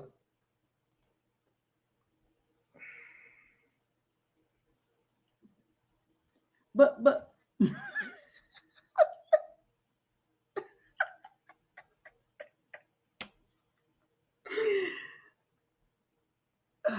boy. Guess who was open? Evans. Open. But you want to know why he couldn't get the throw out there? Look at this. Y'all see that right there? Good old number 76 again. Back-to-back plays. And Brady didn't have the arm script to get it done. Oh, number 76 strikes again, boy. Left tackle. Again. But PFF said he's top 10. Look at this. Watch him buckle. Look at this. You go. Look at this. Fail. Look at this. Oh my gosh. Look at Donovan Smith. Look at him. He's just out of position again. What do he has? What? How obvious can this be, bro? He can't be the future left tackle, man. Too much this. Look at him out of position. Look, he's about to fall. Look at.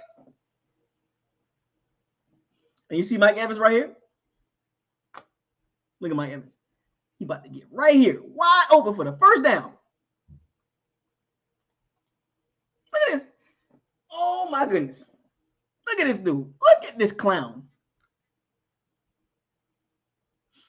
Brady can't even step in to make the throw. Sometimes you just got to take a hit.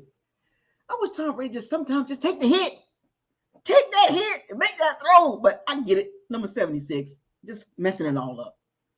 But sometimes just stand in there. Stand in there and take that hit, Tom.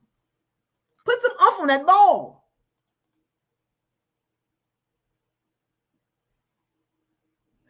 And I've seen quarterbacks across the NFL make this throw. So don't give me this, oh, what Donovan, yeah, and I get it. Donovan Smith is awful on this play. But sometimes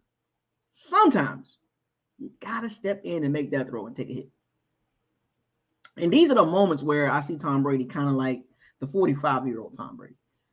And granted, Donovan Smith was horrible.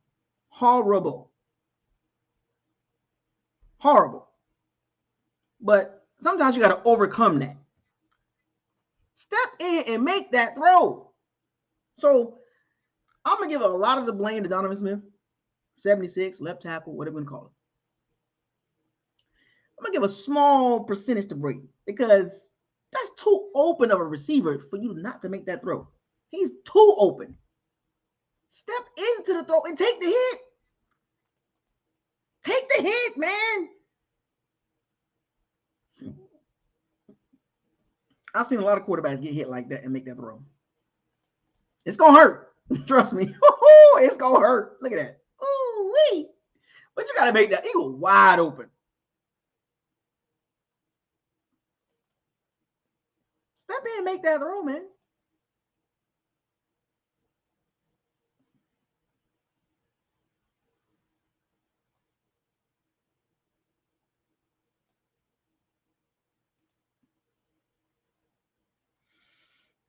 So we got another one. We're getting towards the end, folks. I'm almost about to wrap this up. We're almost there. And yours favorite again. Oh, Donnie again, huh? Look at that. Yep.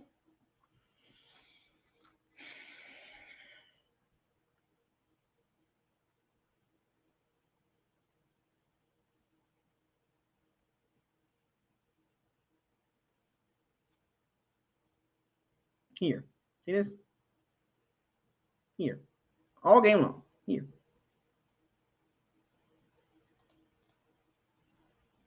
Lowest man wins.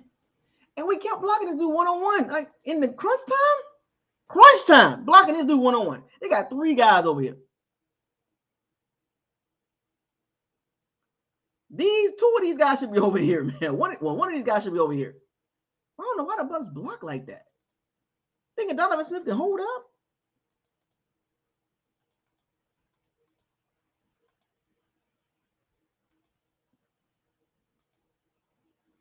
Awful. Look, he's already beat already. Again.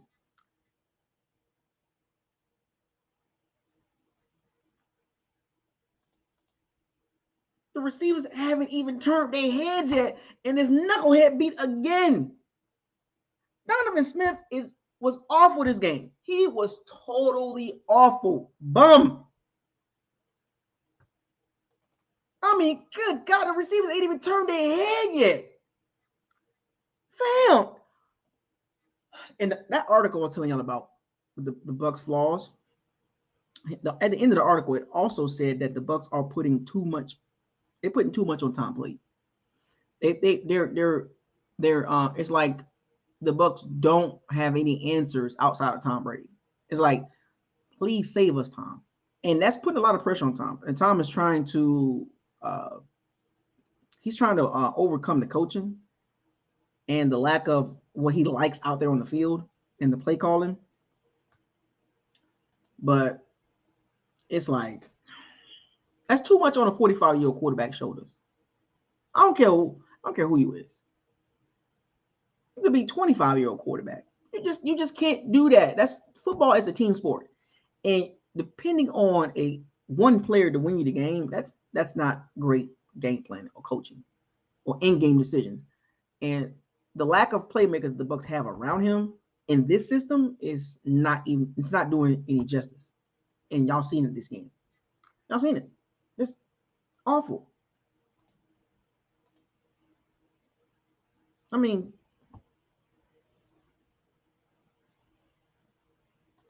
good God, bro. I mean, he's already beat again. The receivers ain't even turned their heads yet. And plus, once again, folks, I want y'all to see this. No separation. The Bucs are so easy to defend. They are. It's not. It's nothing. It's nothing. It's not. As fans, there's nothing we can do. We got to take this. We got to take this long, hard walk with the team because we're fans. And I know a lot of us frustrated, but you got to take the good with the bad, and the bad with the good. You know. I know it sucks, but it comes with the territory. You can't have it both ways. And oh, Carlton Davis again.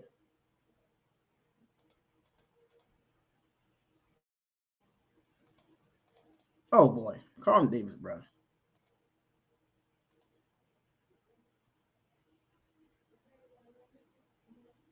Carlton Davis, look at him. Look at Carlton Davis on the ground. Get up. Falls on the ground again. Game time. Well, folks, there you have it. Game film from the Browns game. And oh, great block by Kareem Hunt. Oh, the Browns running backs. Devin White was not messing with Kareem Hunt and Nick Chubb. Like Nick Chubb and Kareem Hunt was handling Devin White. All that blitz in the middle, they stop all that. They told her they got that out the way. It's not. Nope.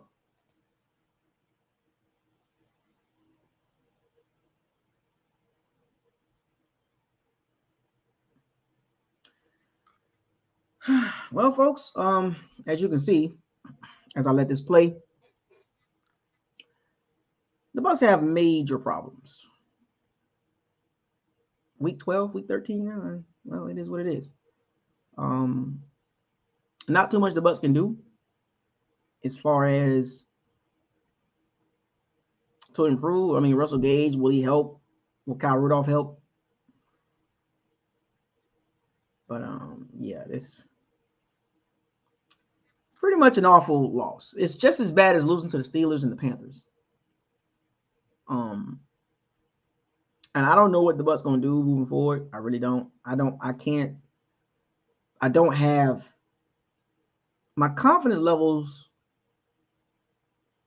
My confidence level is not high. Steelers, what's up, man? Steeler Nation in the building. But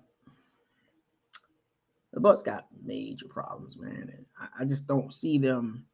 And even if they do get in the playoffs, and I got to be honest with you, compared to the other teams, I mean, that's real. And you're 5-6. You're 5-6. You are who you are. And I seen somebody say, this is not Todd Bowles' staff. I want you to keep this in mind. Todd Bowles and BA has been connected since Arizona. Todd Bowles was the defensive coordinator, and Byron Leftwich was the quarterback coach. And he plays, and then he did some OC play calling too when Arians got fired. Todd Bowles, when he went to the Jets, Casey Rogers was a DC. I want y'all to keep it in mind. Larry Foote stayed in Arizona.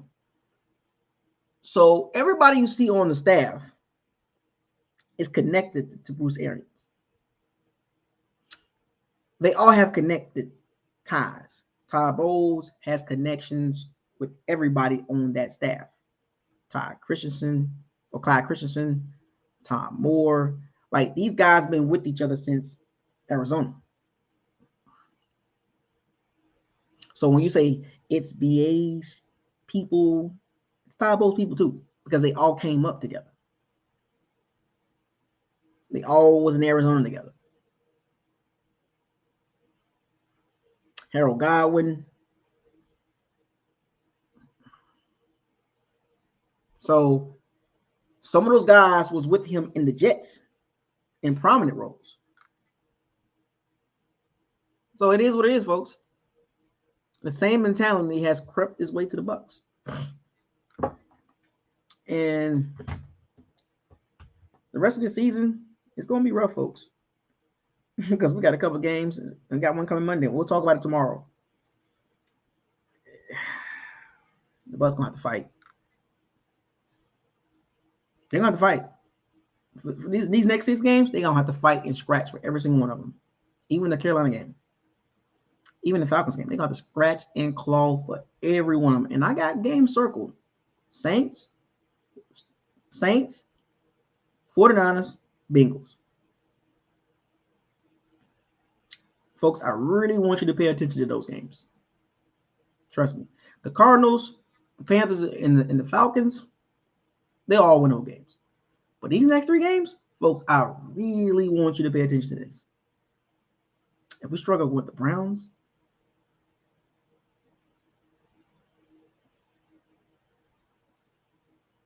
Saints, 49ers, Bengals,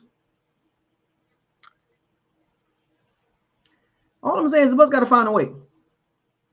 They got to find a way. The only way out of this is find a way to win. 7-3, 10-7, 13-7. Because these next 3 teams, their defenses are aggressive. Their front sevens are aggressive. And the Bucs don't do good against front sevens that's aggressive.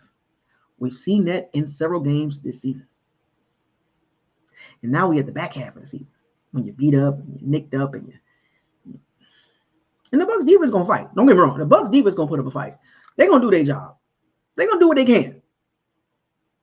But the offense, Byron Leftwich and Todd Bowles, they are major problems.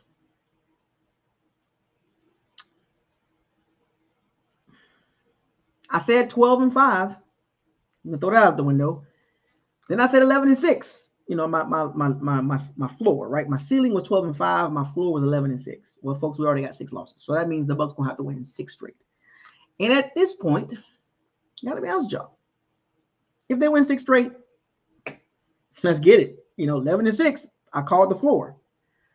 But realistically, probability versus possibility. That's hashtag. The possibility of going 6-0 is there. Don't get me wrong. To go 6-0 is there. But the probability, reality, the reality stone. You're not going 6-0. It's too late for that. Now, if the Bucs had a bye, one of those late buys, and I would say even with this game right here, this is not an end-all be-all game for the Bucs. It's important, but it's not end-all be-all. Because the next 2 games after the Saints game is end-all be-all. Because if you get ramshacked by the 49ers and the Bengals, that's 8 losses. And you're going to probably be beat up and injured after those games. No Tristan Wirfs. Logan Ryan comes back. Russell Gage comes back at some point, right? But, folks, don't get mad these next 3 games. There is no reason to get mad. There is no reason to get mad at the team because if you know what you got, you shouldn't be mad. As a fan, I'm a football fan first. I understand reality, logic, right? I have opinions, I have hypotheticals, but I understand logic and reality. And the reality is, the Bucs are not good, even with Tom Brady. This looks like the Bucs of old. This looks like the Dort Cutter Bucs. Just different quarterback. And, you know, but better players. Think about that. Better players on this roster than the Dort Cutter years. And we look like this.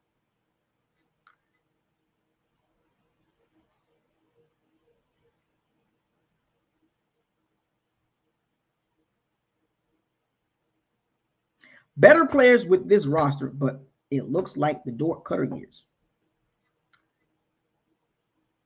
Better defense, better offense. What's the problem? Coaching. Coaching gonna always be the Bucs' problem. The Bucs just, man, if we can get our Bill Belichick or our Sean Payton, or we can get our long-term coach that we can back as a fan base, because a lot of us, we ain't backing Todd Bowles like that. We ain't backing Todd Bowles. And you look at what's coming up. The Saints, they're gonna always be tough against us. And then we got to go play in San Francisco, John Lynch, the GM. Who's a better GM, John Lynch or Jason Light? At this point. But I will say this though. At least Dort Cutter offense didn't look this bad. Now, Dort Cutter offense did put up some points and yards, but he just wasn't a good coach. Think about what I just said. Dort Cutter offense didn't look this bad. Even though it was verticals, his offense was vertical based. Eric Coryell offense, chuck it down the field. Had some no risky, no biscuit flavor in it. But his offense made you take risky throws too. But Dort Cutter offense didn't look this bad. And that's what paid Barber and Uwale for running backs. Ronald Jones, who we haven't heard since he left the Bucs. And that's what O.J. Howard. Never seen a drop off this big in 1 year in offense. You go from 30 points a game to 17? What changed? Oh, coach, interior O-line, the receivers are a year older, tight end situation in question, lack of speed. So there's a lot of factors on why the Bucs have had a huge drop off.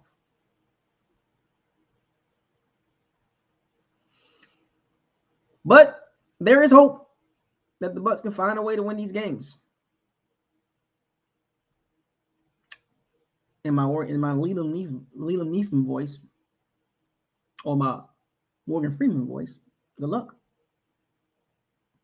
Or my Smash TV voice, arcade game Smash TV, good luck. You'll need it, because Monday Night Football, we're gonna be watching this together. I'm gonna have my little pew pew pews. Every time the Saints get the ball, I'm gonna have my little pew pew pews.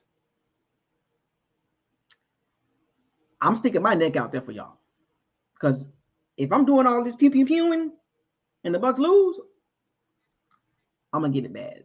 I'm gonna get it bad from the Saints fans and other fans. They're like, "Oh, he was laughing at Andy Dalton, and Andy Dalton beat the Bucs." I'm like, "Oh, I gotta take all the bullets, because all game long, pew pew pew pew pew. That's all I'm gonna do.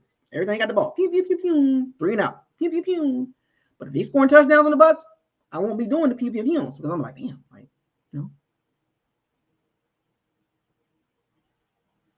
got the toy guns and everything. The Bucs got to do something. And it's crazy. It's going against teams that got really good defenses.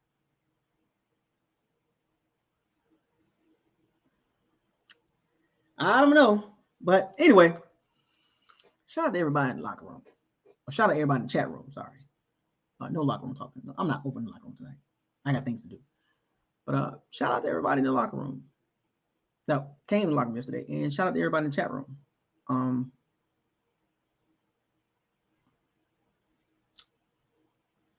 is $1, folks.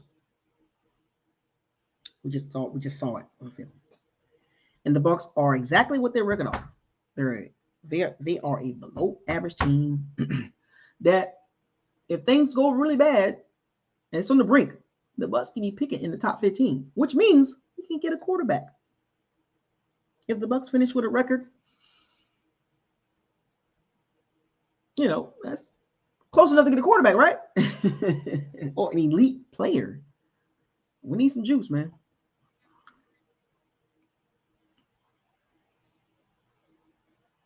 Anyway, subscribe to the channel, like the channel, share all the videos. Don't forget to hit the notification bell icon to notify you all new videos that's posted on the channel.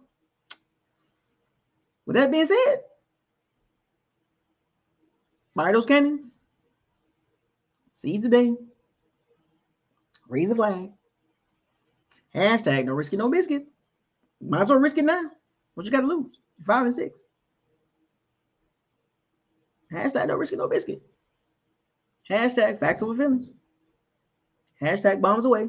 Might as well. Hashtag stay humble. Hashtag what did guys tell you? Tell you a lot, don't it? Hashtag probability versus possibility. Hashtag trenches matter. Just showed y'all. Hashtag don't get mad at me. I don't play the game. I just talk about it.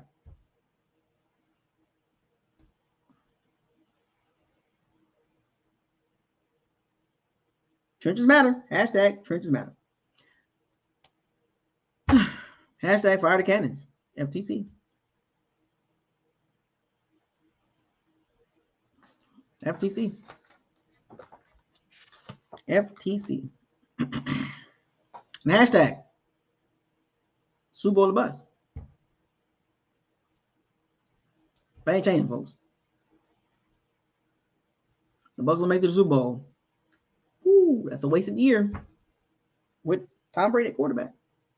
Anybody else? It's not Super Bowl the bus. Tom Brady, Super Bowl the bus. I'll see y'all tomorrow.